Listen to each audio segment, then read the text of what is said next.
What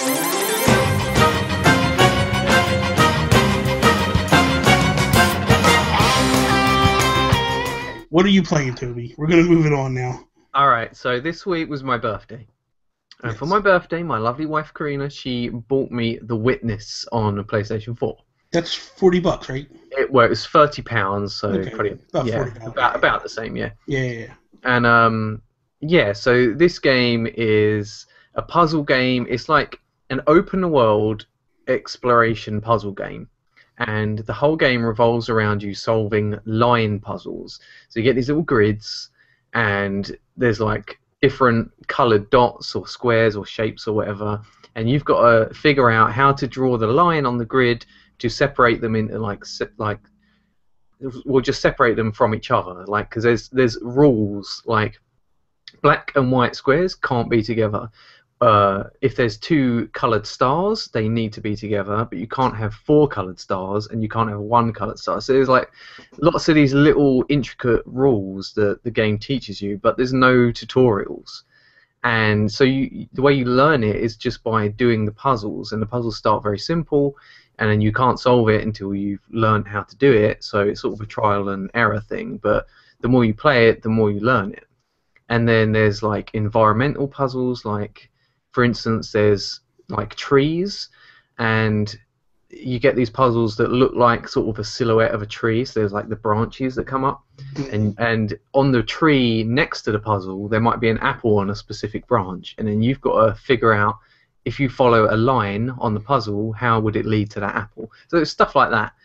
And I don't know what it is about the game, but because there's no real story, you get occasionally you can find these little audio like blog things that you can like listen to, but they don't really make much sense. They're like things, they tell you little things about the island, like little story elements, like there's a sunken ship and there's one of these audio files on the ship, and it tells you why the ship sunk, but it doesn't really mean anything in the grand scheme of the game itself. So, and it's a beautiful game, and there's a lot of mystery and intrigue to it, but the hook seems to be just these puzzles. Like you feel smart by solving these puzzles and figuring it all out yourself. Like there's nothing that's taught you it explicitly. You're learning it yourself. So it's just really intriguing. So.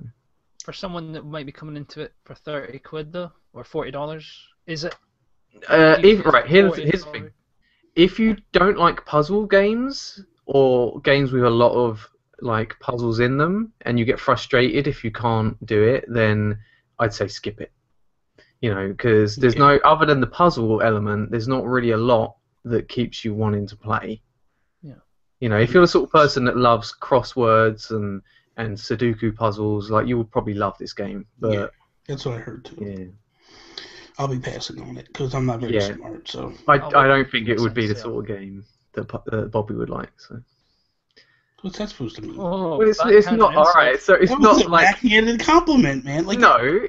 I know the sort of games that you like. You don't like these ridiculous puzzles or like sort of cerebral stuff. You like the action games, and you like Xenoblade, and you like Splatoon. Like, can I translate for Toby? Yeah. You're American. You like explosions. Yeah. No, I've just never heard Bobby say that he likes a puzzle game in any way. Listen, I'll have you know that I like Pushmo. It's really a tactical puzzle game, I think. Yeah, but it's not. Pushmo. Yep. That's no. Don't even say no. That's a puzzle. It is a puzzle game, but I don't know. Maybe you like it then if you like Pushmo. I do. I play that. I like that. I play it. The thing is, like, I like all different games. I have a wide variety. If there's no demo for it, are you willing to spend $40 on it? No. Not if I can't try it. I don't know. I'd have to see more footage of it and see what it's about and stuff. Maybe if you did it. Maybe if you did like a let's play of it, I would probably check it out. And if I liked it, I'd probably get it. But I don't know. Alan, what about you? What are you playing? I'm taking a break from Xenoblade, excuse me, and I've just started into the Uncharted Nathan Drake collection. Yes. And completed Drake's Fortune onto I've forgotten the title, Among Thieves. And I'll say it again, and I've said it before, Blue Point Studios are like wizards these games look amazing. 60 frames a second to begin with was really jarring, but it's going to be weird going to Uncharted 4 and dropping back to 30 when you've kind of played it. Did you play the originals on PlayStation 3? Yes. So you can directly compare it then. Yeah. It's night and day. The first time you fired up Drake's Fortune, and it's that movie, the in-game engine. It was like, whoa, everything's moving way too fluidly. It looks weird, but then you kind of just get used to it, and it looks amazing. They've made these games look like, you could argue, launch titles for these systems. Just developers finding their footing. It just looks incredible. Uncharted, going straight from that to Uncharted 2, I'm kind of just like, wow. The jump visually, you didn't notice it last generation. Now that you kind of... I think you did, though. I think that the difference between 1 and 2 on PS3 was quite big. The difference between 2 and 3 wasn't as big. No, that's true, but it's just, you sit there, I'm just playing it, and it's like, everything just looks incredible. My hat off to Blue Point for what they managed to pull off. But too, like, when you dive from 1 to 2, like, just the cinematics and everything, just... You start off in that train and you don't know what the heck happened. You're trying to figure it out, and it's just like, this is awesome. That game is really well done. Yeah, I can't wait to see what 3 looks like now, and it's gonna be the perfect lead-in for when they finally release 4, which I cannot wait to play. I think I'm gonna actually, after Valentine's Day, start playing 3, because if I start it now, I won't be able to finish it over the weekend, and then I'll be lost by the time I get back to it next weekend or in 2 weeks, whatever. But myself, I kind of did the same thing. I kind of put Xenoblade on hold for a little bit, and I started playing Mother 3 again, and just trying to dive as much time as I possibly can into that game, because I want to beat it before I move on to anything else. Like, I'm really... It's starting to get its hooks into me now. The storyline is good. It's starting to... I'm into chapter 3 now of it, and I think there's 12 chapters in it. I'm not sure, but I'm just really, really enjoying the game, the aspects. It's got some grinding to it, but it's not... I don't feel it's heavy grinding, not as much as Earthbound. Earthbound, I used to just like walk around in circles and just fight and just try to build up, because that was a torturous game. This one has a lot of save points in it, which helps. So I don't feel like, if I die, I don't feel like, oh God, I just lost all this stuff. Like, it seems like there's a heavy dose of save points, even when you're going into like a dungeon or something like that, where in Earthbound it wasn't like that. Earthbound, you would go in and it was like, oh, do I really want to go in yet, or should I backtrack like 10 minutes to the last save point and try to get back to here without, pretty stocked up and stuff. And there was a couple points in Earthbound that I was afraid I was going to lose everything, and I did. And, and you'd have to go back and replay it all kind of again. And where this one, where if you die too, it isn't like you lose what you've leveled up per se. You kind of can keep moving on. Earthbound, I'm not 100% sure, but I thought when you died, like, your stats would, if you didn't save, you would lose some of that stuff, which made it more difficult. Where this one's not that way. It doesn't feel that way, at least. Never bought this game to the US. Never brought it to the US. So why do you think that is? I don't know. I know that Earthbound didn't sell well, and partly was because it was like an $80 cartridge, $80 or $90 cartridge in the United States. Now, you're talking about the end of the SNES. Like, it's kind of like now. Imagine now that they were to put out, we'll just say Earthbound. They put out Earthbound now.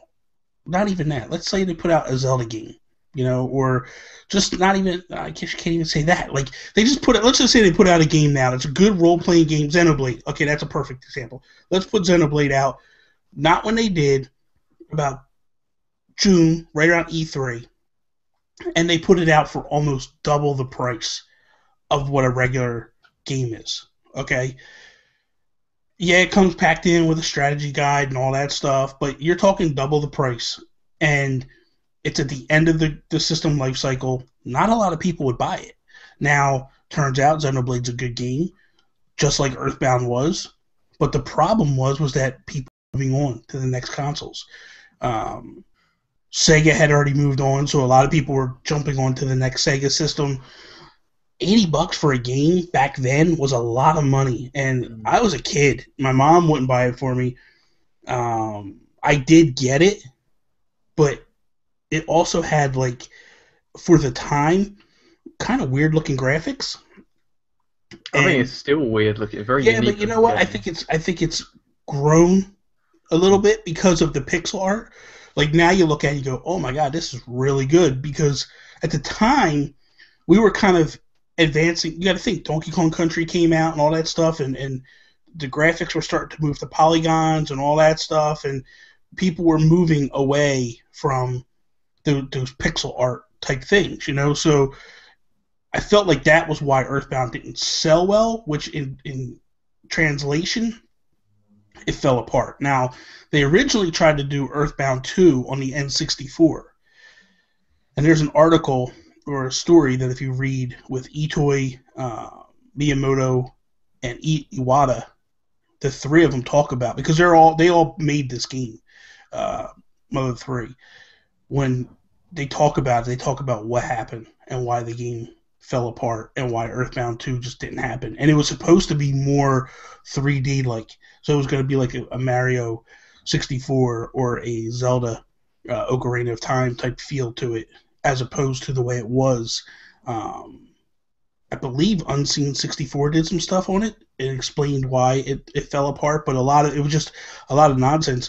And then later on, they put it out in Japan on the GBA, and they just left it there, and it just kind of stayed there to die. Now, I feel and I think they're going to bring it this E3. Just something tells me it's going to finally hit the United States. If it does, I'll buy it. You know what I mean? I bought this copy. It's basically a ROM hack that I have. But I kind of, you know, so I felt better about myself.